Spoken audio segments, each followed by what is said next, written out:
At the end of the day, no one knows who the he is, and he's gonna be that guy when I'm world champion, when I'm a legend. He's gonna be at some pub, talking some shit about I beat that guy one time, trying to get a dick sucked from a crack whore or some shit. Dog, just imagine if Israel Adesanya never said this right here. Now, while there is still a slight possibility that Alex's pure hatred for Izzy could have still brought him to the UFC, this right here is literally the exact reason he made his way over. And in 3 years, has achieved double champ status and beaten 5 champions. Just came and put his title up on 2 weeks' notice and absolutely delivered. Now, on to the actual topic. I ain't even gonna hold you. UFC 303 was low-key kinda weak a little bit. Main event came through, where Alex Pereira absolutely sent Yuri to Narnia and made it look a lot easier than he did the first time. Nothing really worked for Yuri this go around. Alex seemed to have a much better handle on what he was bringing to the table. The wrestling wasn't going, and Alex was slipping most shots he was throwing too. Now Yuri did have a couple moments of moving Alex a little more backwards. Problem was though, Alex was a lot more offensive this time around. My boy Yuri got desperate and started doing all the lunging in, of course leaving himself wide open.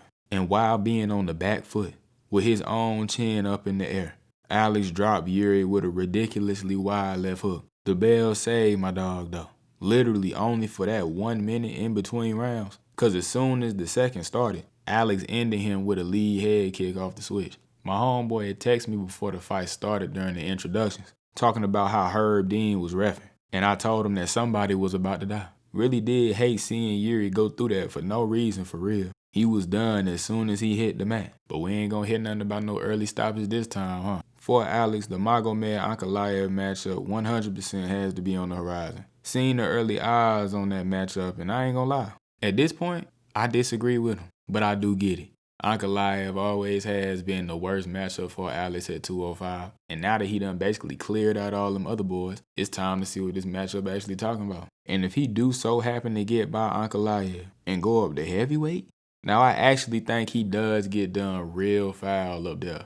But hey, there's a chance. Moving on to the co-main, Dan Ige stepped in on 3 hours notice, and the fight had to happen at a 165 catchweight. Was a good fight. Ige always game. And I think even with a full camp at 145, he'd be able to go toe-to-toe with Diego.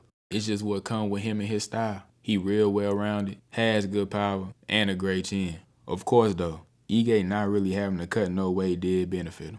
Made things even tougher for Diego than they already would have been. But he was able to get the decision dub in a tightly contested bout. The greatest of all time, on paper, Anthony Smith, sucks. Horrid performance. Went out there looking a little burly and got outstruck by Roman Dolidze.